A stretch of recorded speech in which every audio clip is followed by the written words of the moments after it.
The first time I heard her say it, I thought I misheard. She's not really family. She's just like the maid who married Dad.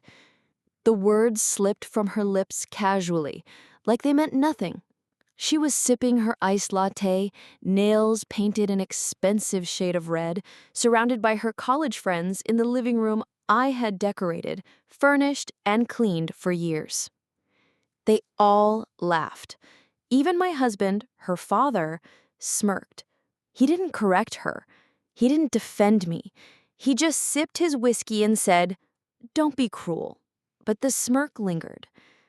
That was the moment I knew, to them, I was nothing more than an outsider, a placeholder, a servant who had married into their world but would never belong. My name is Marissa, and this is the story of how I went from being mocked as the maid to owning every brick of their empire. It hadn't started this way. When I met Jonathan, he was a businessman barely keeping his company alive. He was charming, yes, but more than that, he was desperate. Desperate for stability, desperate for someone who believed in him. I became that person. I invested, not just money, but time, sweat, sleepless nights. I balanced the books. I networked. I saved his business when no one else would. And when his company finally took off, when money started pouring in, when we moved into the mansion with marble floors and chandeliers, suddenly my presence was an embarrassment. His daughter, Claire, never accepted me. To her, I was an intruder. To him, I was convenient, until I wasn't. The breaking point came during their annual family gala. The mansion glittered with lights, waiters weaving through crowds with champagne glasses, laughter, gossip, the sweet sound of violins. I wore a dress Jonathan had bought me years ago, back when he still looked at me like I mattered. That night, as I stood by the grand staircase, I overheard Claire. Her voice was sweet, dripping with mock sympathy. "She tries so hard, doesn't she? Poor thing. But once Dad retires, she'll be out. She doesn't even know the company isn't really hers." Her friends laughed. My chest tightened. But what froze me wasn't her words. It was Jonathan, standing right there, saying nothing. Not one word of defense. Instead, he smiled, as if he agreed. And then, he raised his glass and toasted to family. But in his eyes, I wasn't included. 2 weeks later, he did it. "Elena," he said coldly in his office, "this isn't working anymore. The lawyers will be in touch." Just like that. 10 years. Erased. I remember gripping the edge of his mahogany desk, my knuckles white. "You're throwing me away after everything I've done for you?" He leaned back, expression blank. "You'll be compensated, but Claire's right. You never really belonged." That sentence burned into me like acid. And when I left, clutching a single suitcase, Claire's laughter followed me down the marble hallway.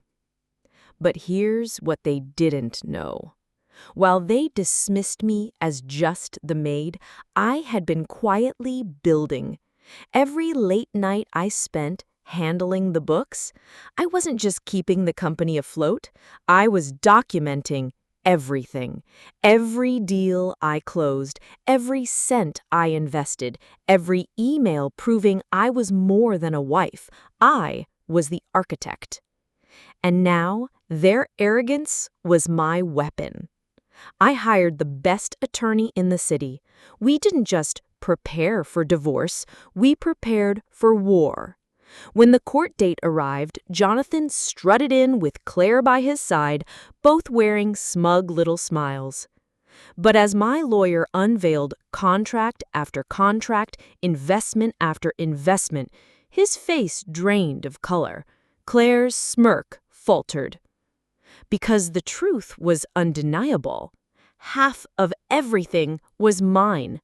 The mansion, the company, the accounts, the empire. And the judge confirmed it. Jonathan erupted outside the courthouse. His voice shook as he screamed, "You can't do this to me! You were nothing before me!" I stepped closer, calm as ice. "No, Jonathan, you were nothing without me. And now, you're nothing again." Claire's eyes filled with rage. "You think you've won? You'll never be us."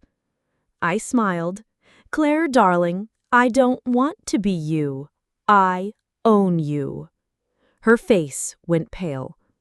Weeks passed. The mansion's deed was signed over to me.